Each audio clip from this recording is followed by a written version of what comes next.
Nashik ring road साठी माझा व माझ्या शेतकरी बांधवांचा या विकास कामाला, या प्रकल्पाला संपूर्ण पाठिंबा आहे।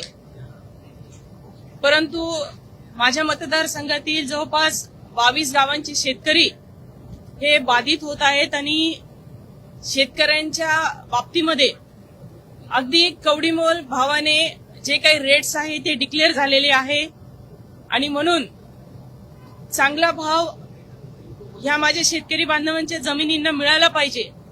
कारण ज्यांनी जमिनी विकल्या त्यांना मार्केट रेट प्रमाणे चांगले दर मिळाले, परंतु ज्या शेतकरी बांधवांनी आपली काळी आई जपून ठेवली हा त्यांचा गुन्हा नाही आणि म्हणून शेतकरी बांधवांच्या रिंग रोड साठी जे काही जागा घ्यायच्या आहे त्यासाठी चांगला दर मिळावा, भाववाढ मिळावी, हीच माझी माननीय शासनाला, माननीय मुख्यमंत्री महोदय फडणवीस साहेब असतील, सुनेत्रा वहिनी असतील, एकनाथ शिंदे साहेब असतील, यांना विनंती आहे की लवकरात लवकर ही बैठक लावून योग्य तो मोबदला माझ्या शेतकरी बांधवांना मिळाला पाहिजे आणि ज्या ज्या काही अडचणी या रिंग रोडच्या संदर्भात तांत्रिकदृष्ट्या शेतकऱ्यांच्या बाजूने कमकुवत आहेत, शेतकरी बांधवांना ताकद देण्यासाठी कृपया शासनाने याची दखल घ्यावी आणि अधिवेशन संपायच्या आत बैठक लावून या सर्व प्रश्नांची दखल शासनाने घ्यावी, एवढीच मी माननीय मुख्यमंत्री महोदयांना विनंती करत आहे।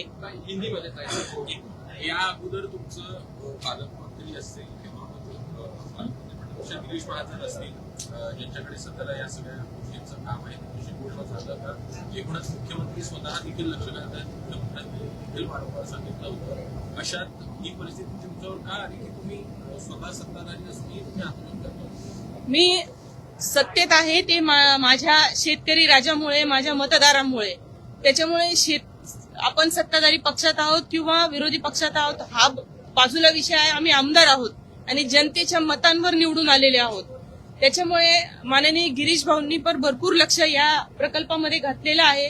अनेक प्रश्न त्यांनी बैठका घेऊन किंवा कलेक्टर महोदयांशी, विभागीय आयुक्तांशी बैठका घेऊन सोडवण्याचा प्रयत्न केलेलाच आहे।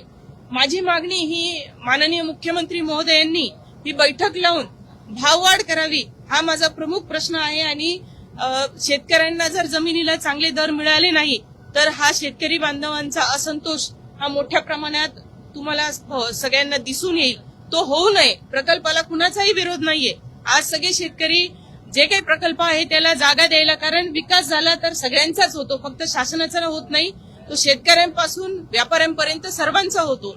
परंतु ते होत असताना शेवटी जमीन ही शेतकरी बांधवांची दिली जाणार आहे आणि शेतकरी बांधवांच्या जमिनीला योग्य मोबदला मिळावा हीच माझी प्रमुख मागणी आहे। हिंदी मध्ये सांगा, हिंदी में जाना चाहेंगे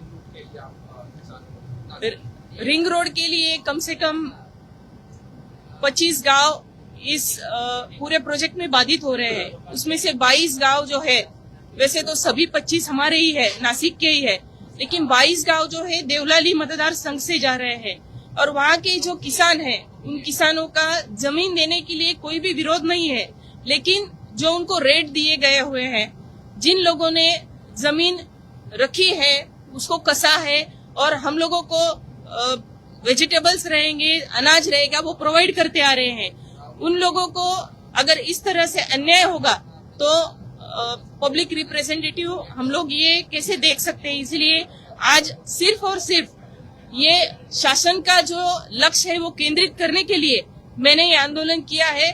मुझे पूरा विश्वास है कि माननीय मुख्यमंत्री महोदय और सुनेत्रा वहिनी है, एकनाथ शिंदे साहब तो हॉस्पिटलाइज है, लेकिन दोनों भी हमारे नेता जो है वो हमारा ध्यान रखेंगे और ये सेशन खत्म होने के पहले एक मीटिंग लेके पूरा पॉजिटिव रिजल्ट हमको देंगे, ये हम लोगों को उम्मीद है।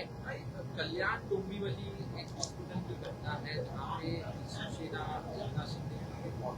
जो है वो डॉक्टर और नर्स के ऊपर हाथ उठाते हुए दिखाई दे रहे हैं, उसको लेके काफी बात एक्चुअली बहुत गलत है। जो बात करके सुलझ सकती है वहाँ पे हाथ उठाने की जरूरत नहीं है, लेकिन वहाँ पे क्या सिचुएशन थी वो मुझे पता नहीं है। फिर भी किसी महिला पे किसी पुरुष ने हाथ उठाना ये बहुत ही गलत बात है। आपको अगर चाहिए तो आप सीएम साहब के पास आइए, और शिवसेना के जो नेता है उप मुख्यमंत्री आदरणीय एकनाथ शिंदे साहब, वो जो है वो मुख्यमंत्री थे तभी अजीत दादा, फडणवीस साहब और एकनाथ शिंदे साहब ये जब सत्ता में थे तब लाड़की बहन ये योजना आई थी। और महाराष्ट्र के लाड़की बहनों पे अगर हाथ उठाया जा रहा है तो ये गलत बात है, मैं इसका विरोध करती हूँ।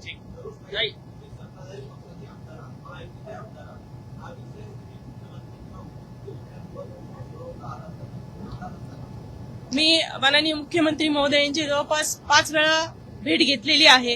ते अत्यंत सकारात्मक आहे, मी मनापासून त्यांचे आभार व्यक्त करते। परंतु ह्याच अधिवेशन संपायच्या आत ही बैठक लावावी, ह्या गोष्टीवर लक्ष केंद्रित करण्यासाठी माझं हे आंदोलन आहे।